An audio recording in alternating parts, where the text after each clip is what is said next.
Hello guys! Welcome to my YouTube channel once again. So ngayon lang ulit ako nakapag-vlog. So ngayon guys ay may ginawa akong opening prayer or it is a prayer na pwede nyo siyang gamitin sa mga program nyo or sa mga events or sa mga activities.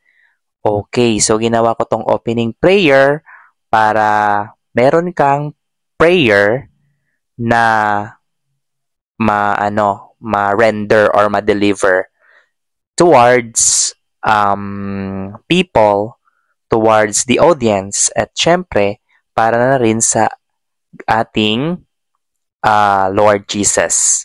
Ayan. So, without further ado, guys, ito yung ginawa kong opening prayer.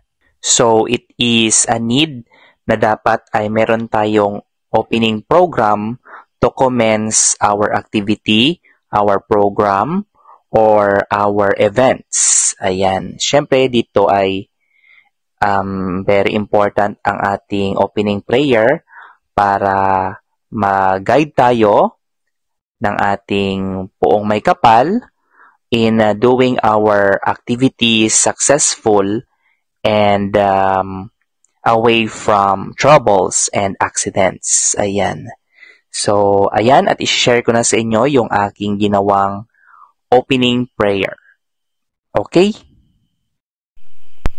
Napakabuti mo, Panginoon, at mapagbigay sa aming pang-araw-araw na mga kailangan.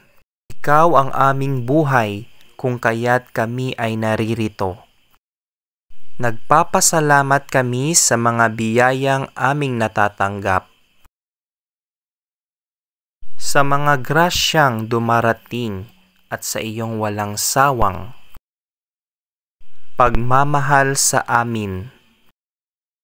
Patawarin niyo kami sa mga kasalanang aming nagawa dito,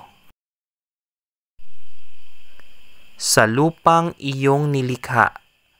Gabayan mo kami sa mga pagsubok at problemang dumarating. Ilayo niyo kami sa mga aksidente at disgrasya. Bigyan niyo kami ng talino sa mga pang-araw-araw na gawain para bawat aktibidad ay matapos.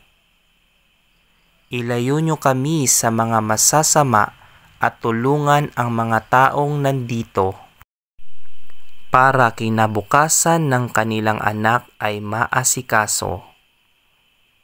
Bigyan niyo kami ng malusog na pangangatawan upang aming mga tungkulin ay magampanan. At pagkatapos ng aktibidad na ito ay gabayan niyo sa pag-uwi. Ito'y aming hinihiling sa iyong makapangyarihang pangalan, Jesus. Amen.